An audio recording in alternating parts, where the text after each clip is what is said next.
this clip that's going around, and people have been tagging me nonstop in this clip, and it's the clip of us. This might be 7 years ago. I think it's older. It might be even older than that. We're in the old studio.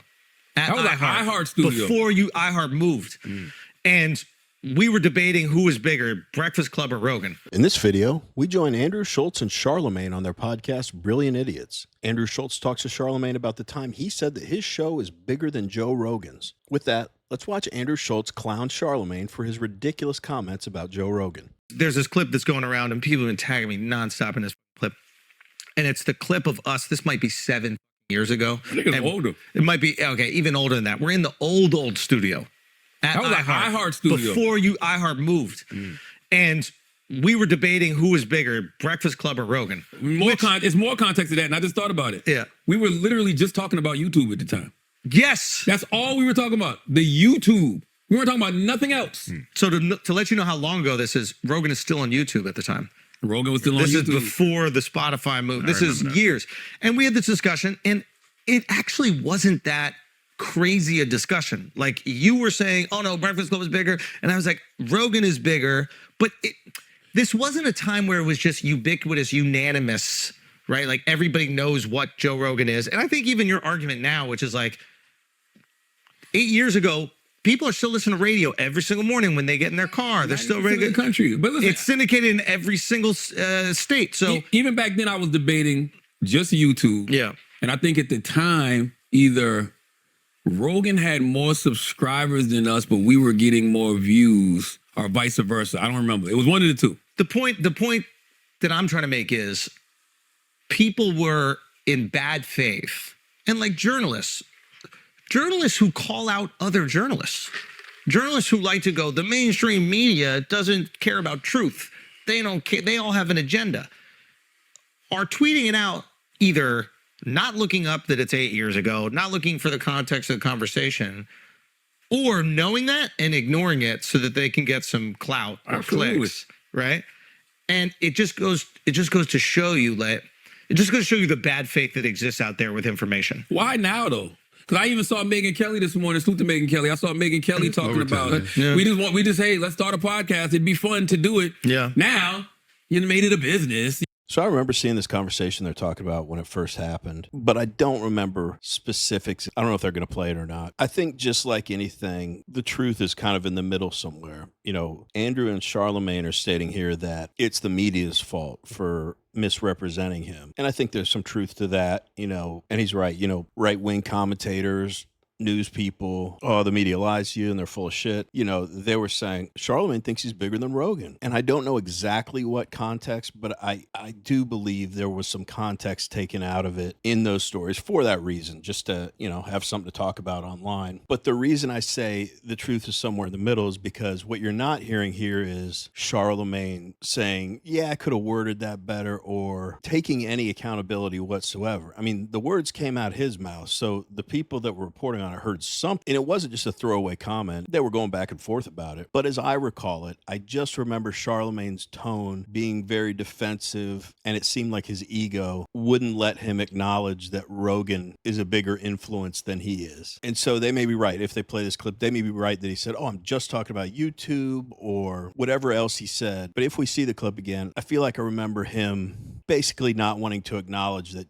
Joe Rogan's show is the most influential on the planet, pretty much. But like I said, I think the media also took it out of context and made it a bigger deal than it really was. But that's how media is these days. Anyway, let's get back to it. So you know what I'm saying? And now you got to... Oh, if it wasn't successful, please believe no one would give a fuck. Nobody would give a fuck. And they'd be saying this, yo, this is the best podcast. This is the most underground. This is the one that should be blowing up. Why aren't people looking at this one? I still think we underground, bro. Well, I think that we've done a good job of being... We're more underground. We're the underground kings of this podcast. No, we're more underground for like where we are in entertainment. Does that make sense? Like... There are people that don't know we have a podcast together. There's people that can't believe that know about Charlotte and know about me, and then when we tell them, "Oh yeah, we do a podcast every week for 10 years," they're like, "Wait, what?" Guys, there are things said here that gets picked up on network news, and they don't even know. That's not underground. Son, here's the thing: the network. Sometimes the network news doesn't even know it's our pod. Yeah, Sometimes they'll be like, yeah. Charlamagne was on with Andrew Schulz. Andrew Schulz was on with Charlamagne. I see it all. Yes, absolutely. Yeah. I But get they'll it. say on the Brilliant Idiots pod. Yeah. Maybe we should. I like it like that. It is pleasant. It is pleasant. If we could really create our own community, own society where only our people could hear this shit. And then you start talking like that. Now we're in a cult. Yeah, yes, that's a cult. What's wrong with a cult? Podcast cults are fine. Yeah. It's the fucking When they have real power. Yes, when you have real power, when it's a problem. What's wrong with having a podcast cult? Yeah. There's nothing wrong with that. If you stay benevolent host, yes. But then if you have a cult and then you start using it for I don't evil, know if y'all notice or not, there's not two people just happy to be here more than me and Andrew Schulz. oh yeah. We don't take ourselves too serious. We just come in here and have a good motherfucking time. Bro, every day. So we'll drop an episode, let's say it's on a Thursday. Yeah. From Thursday to, let's say we record on a Wednesday, Twitter is just up in arms. You told me that this morning. No, but like they're trying to If you like watching videos like this one, like and subscribe. We'd really appreciate it. Let's get back to the video. pit us against each other and you're saying this and you're saying that, whatever. And then Wednesday comes around, we do another episode where we call each other Fraggle Maggots for 2 hours. And then the internet does what it does again. To me, I think we represent the best of America. well, this is the thing. I really feel that way. This is why, like, now I understand PR agencies. I didn't get it before that. Like, I would see like magazines and that kind of stuff like that, and I'd be like, how does this work? Like, how can they be so wrong?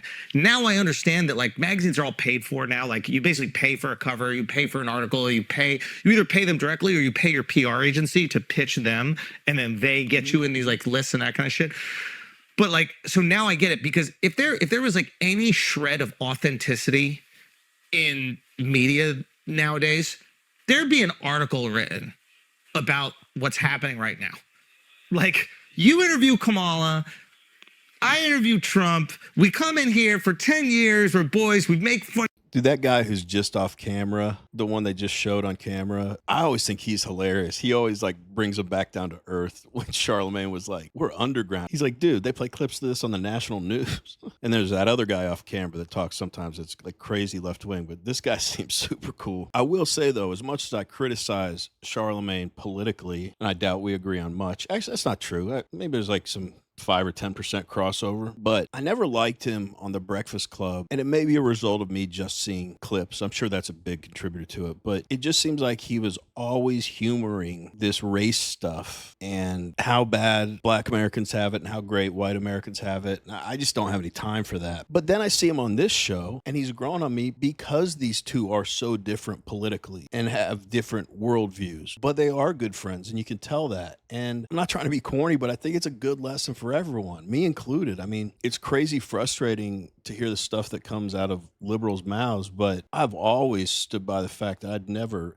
cut someone out of my life for their political beliefs, and I stand by that. But these two have what seems to me a genuine friendship, and they look at this stuff differently. And like you just said, freaking Charlamagne had Kamala on there, and Andrew Schulz interviewed Trump. So really different sides of the aisle, but it's important to talk to rational people, which is hard to find in liberals, but rational people on the other side of the aisle, so we're not in our complete echo chambers. And again, I completely acknowledge I'm susceptible to it. So I actually think they set a pretty good example on this show for everyone else. Just set the political stuff aside and learn more about the person.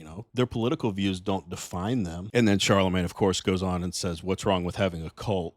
And you're like, okay, I take everything back I said. And I'm joking with that, but he does say some dumb stuff like that. And you're like, oh man, I just complimented you. What are you talking about? Anyway, let's get back to One of each other relentlessly.